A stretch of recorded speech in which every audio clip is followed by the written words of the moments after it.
Kuatkan tekad, kuatkan hati. Negeri ini memanggilmu kawan. Belajar bergerak berbagi untuk negeri. Guru penggerak majukan pendidikan. Guru penggerak menghamba pada murid. Kreatif rancang pembelajaran. Hargai potensi, tingkatkan prestasi. Lahirkan profil pelajar Pancasila. Belajar, bergerak, berbagi untuk negeri. Kita menjalin kolaborasi. Belajar, bergerak, berbagi untuk. Bismillahirrahmanirrahim. Assalamualaikum warahmatullahi wabarakatuh. Terima kasih kepada Bapak Fasilitator yang telah memberikan kesempatan kepada kami di sini pada sesi yang kedua. Saya Nasya Oktavianisi sebagai coach dan Bapak Endang Suwarman sebagai coach. Untuk itu dimulai. Assalamualaikum warahmatullahi wabarakatuh. Pak Endang, apa kabar? Waalaikumsalam warahmatullahi wabarakatuh. Baik, Bu Nia. Gimana Alhamdulillah. kabarnya juga, Bu Nia? Alhamdulillah Pak Endang, sehat. Ini nih Pak Endang. Pak Endang ada apa nih? Pak Endang tadi menghubungi saya untuk bisa melakukan percakapan ini. Ada permasalahan apa nih sebenarnya Pak di sekolah Bapak ini Pak? Baik, Bu Nia. Saya ingin berbagi cerita nih, Bu Nia. Mudah-mudahan dari percakapan kita dengan Bu Nia, saya mendapatkan pencerahan. Ini salah satu yang saya hadapi, nih guru-guru, rekan-rekan guru saya di sekolah itu, ketika mereka melakukan proses pembelajaran itu masih menggunakan pendekatan atau metode yang relatif berpusat kepada guru sehingga siswanya itu pasif. Ya. Nah, itu demikian Bu Nia yang saya hadapi pada waktu-waktu hari ini. Gitu. Oke Pak, berarti di sekolah Bapak itu guru-guru masih menggunakan proses pembelajaran atau cara-cara pembelajaran yang masih bersifat konvensional ya Pak? Iya betul Bu. Nah dari sini apa sih Pak tujuan yang ingin Bapak dapatkan dari kegiatan percakapan hari ini Pak? Saya ingin ada perubahan ya, perubahan di dalam kegiatan praktik mengajar guru-guru saya di sekolah saya itu. Mereka bisa menerapkan pembelajaran yang lebih variatif, yang lebih mengaktifkan siswa untuk belajar dan siswa semakin termotivasi untuk belajar. Demikian Bu Nia. Oke, jadi Bapak menginginkan guru itu lebih kreatif ya, lebih proaktif juga. Terus berarti intinya Bapak itu ingin meningkatkan kualitas pendidikan di sekolah Bapak ya. Nah, kira-kira dari apa yang Bapak ungkapkan tadi, apa sih Pak kekuatan Bapak untuk mencapai tujuan tersebut Pak? Salah satu kekuatan yang saya miliki diantaranya saya sudah banyak belajar ataupun mengenal dan juga mencoba mempraktikkan beberapa praktik baik yang berkaitan dengan pembelajaran yang lebih mengaktifkan siswa untuk belajar dan guru lebih kepada fungsinya sebagai fasilitator. Ini salah satu kekuatan yang saya miliki. Mungkin itu. Ya. Oke, baik Pak. Jadi udah bagus sekali ya Pak, Bapak udah berusaha untuk menjadi teladan di sekolah Bapak ya. Nah, ya, selanjutnya betul. Dari angka 1 sampai skala 1 sampai 10 nih Pak, ada di posisi mana sih Bapak dalam mencapai tujuan yang ingin Bapak capai tersebut? Posisi saya ketika akan mengajak teman-teman itu masih pada posisi 7 ya. Posisi 7. Seperti apa sih Pak gambarannya dalam posisi 7 itu Pak? Posisi 7 artinya saya masih sebatas baru memberi contoh, belum bisa memberikan pengaruh mereka untuk ikut juga ataupun mencoba mempraktekkan aktivitas pembelajaran yang menggunakan metode ataupun pendekatan yang lebih variatif sehingga murid belajar dengan sangat antusias begitu Bu. Oke. Ya, kalau begitu berarti Bapak sudah menjadi tauladan, tapi memang masih belum bisa mengajak rekan-rekan Bapak untuk mengikuti jejak Bapak ya. Nah, kalau begitu apa sih Pak hambatan Bapak itu untuk mencapai tujuan tersebut, Pak? Ya, salah satu hambatan yang saya rasakan ya,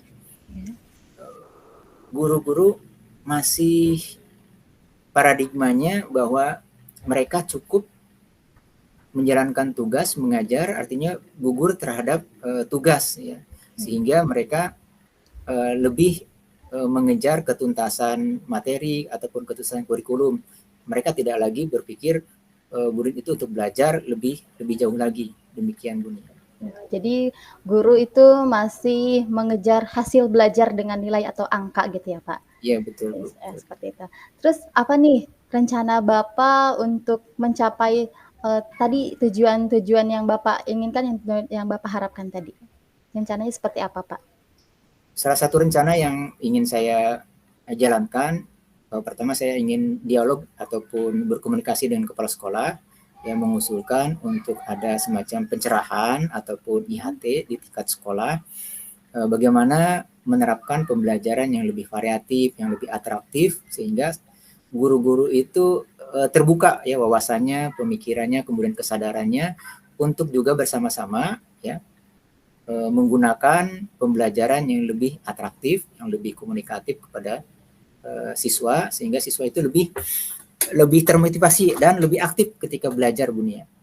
Oh baik, luar biasa sekali rencana Bapak ini ya. Nah, jadi dengan melaksanakan IHT untuk mengajak rekan-rekan Bapak. Nah, untuk waktunya itu kapan nih kira-kira Bapak akan mulai rencana yang Bapak rencanakan tadi, Pak?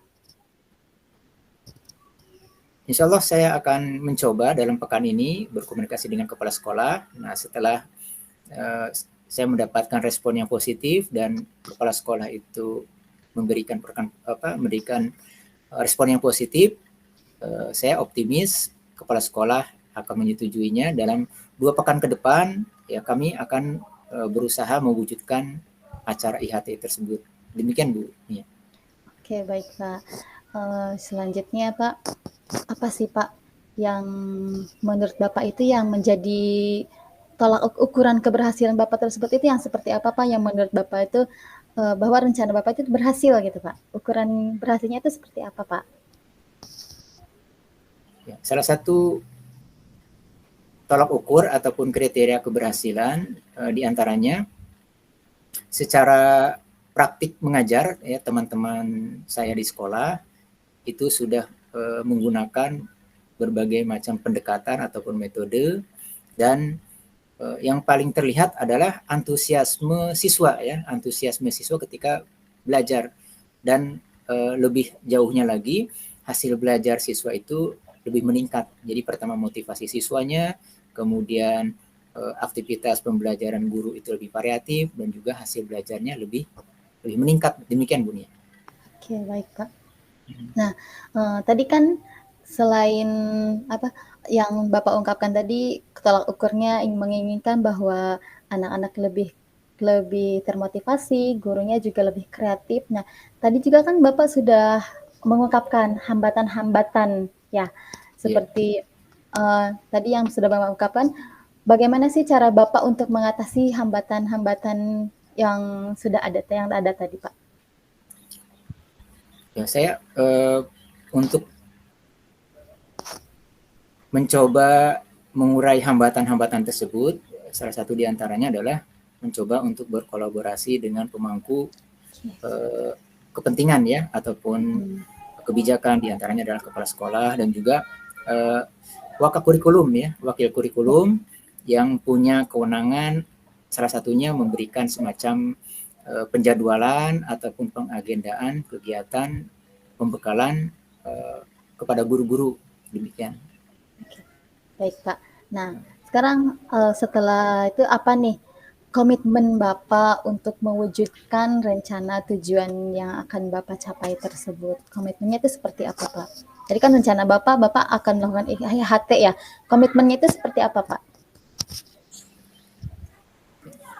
komitmennya salah satunya adalah dalam rentang waktu yang sudah diskedulkan ataupun diagendakan, saya akan mencoba merefleksi dalam pekan ini. Misalnya saya berkomunikasi dengan kepala sekolah sampai sejauh mana keberhasilannya.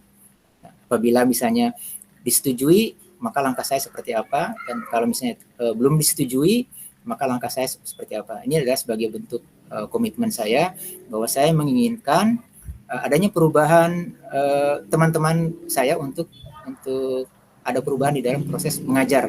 Demikian, Bunia. Oke, luar biasa sekali ya Pak Endang.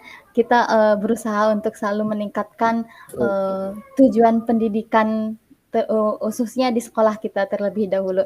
Nah, selanjutnya dari tadi itu jadi Bapak itu kan akan berkolaborasi ya. Itu berkolaborasinya dengan siapa saja, Pak? Di antaranya yang saya tadi sebutkan ya dengan wakakurikulum, iya. Kemudian dengan guru-guru tentunya ya. Saya mengajak mereka untuk tidak menutup diri terhadap perubahan, dan juga yang terutama pemangku kepentingan dari kepala sekolah. Jadi ada pihak guru, kemudian wakakurikulum, dan juga kepala sekolah. Oke, siapa? Nah, kalau sudah dijalankan nih rencana Bapak tadi, selanjutnya tindak lanjut yang akan Bapak lakukan itu apa, Pak? Bagaimana Pak tindak lanjut yang akan Bapak akan lakukan setelah rencana-rencana yang Bapak Endang tadi ungkapkan setelah berjalan, Pak? Tindak lanjutnya akan seperti apa?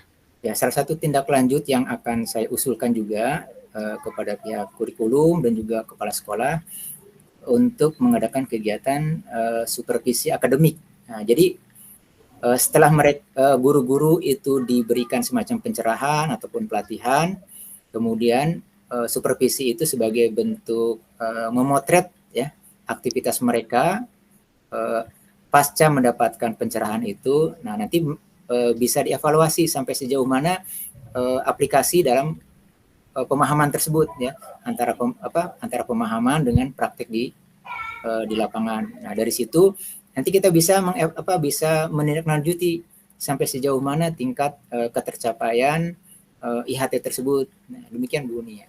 Oke, Pak. Pak, situasi yang Bapak hadapi itu memang cukup sulit ya, Pak. Untuk menggerakkan suatu guru itu memang kita saja sendiri kadang sulit, apalagi menggerakkan orang lain gitu ya, Pak. Tapi karena rencana Bapak itu sudah sangat bagus untuk mengajak rekan guru yang lain untuk mencapai tujuan yang ingin Bapak capai. Tetap semangat ya, Pendang ya. Ya, terima kasih nih Bu Nia atas waktunya ya. Saya sangat banyak hal-hal yang tercetus nih dari pertanyaan-pertanyaan Bu Nia. Terima kasih. Banyak ide-ide yang saya sampaikan, dan ini yang saya harapkan dari percakapan ini. Jadi hal-hal yang tidak terpikirkan, saya banyak muncul ide-ide nih Bu Nia. Oke, terima kasih Pendang.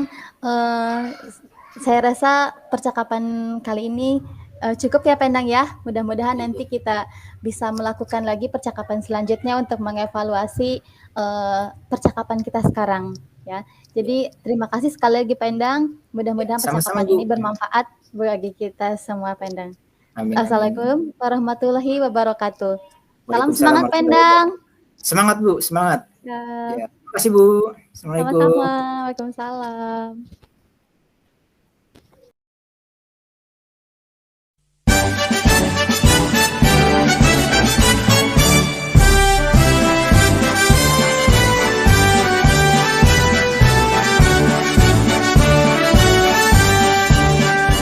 Bulatkan